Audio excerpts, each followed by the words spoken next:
Samantala nitong Setyembre lang, nasaksihan ng GMA Integrated News ang mga kulang na serbisyo sa Pag-asa Island sa West Philippine Sea. Pero marami nang nagbago sa pagbabalik natin at may mga dagdag pangang residente. Nakatutok si Joseph Moro. Madaling araw na makarating ang Philippine Coast Guard sa Pag-asa Island sa kalayaan na bahagi ng Spratlys Island. Sa di kalayuan pumipintig ang mga ilaw mula sa Subi Reef na okupado ng China. Tila nagmamasid ang mga barko ng Chinese Coast Guard na palagi nang nasa lugar. Papalapit na tayo ngayon dito sa Pag-asa Island, isa sa siyam na mga lugar na okupado ng Pilipinas. Pero ang kaibahan nitong Pag-asa Island ay dyan may mga komunidad, may mga residente na nakatira sa isla.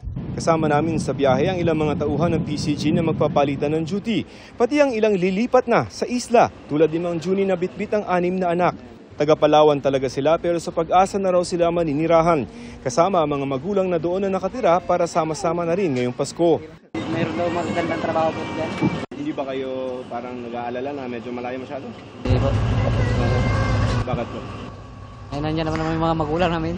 Dahil mababaw ang tubig, ibinaba ang pamilya ni Mang Juni sa pump boat para mailipat sa Pag-asa Island. Noong Setyembre, binisita namin ang Pag-asa Integrated School na nooy sira at mga practice teacher lamang ang mayroon para sa halo-halo ng mga estudyante.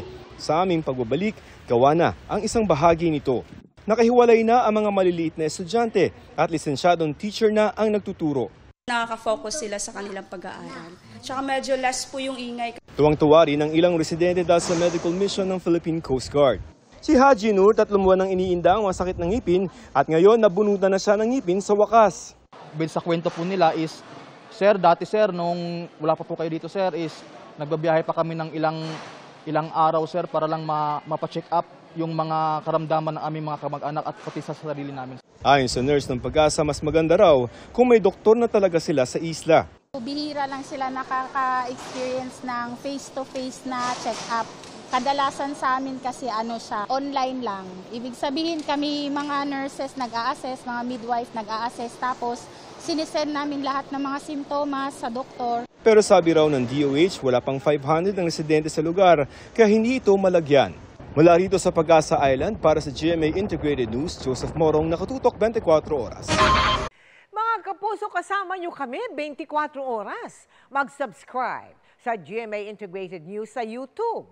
Sa mga kapuso abroad, bisitahin ang GMA Pinoy TV at www.gmanews.tv.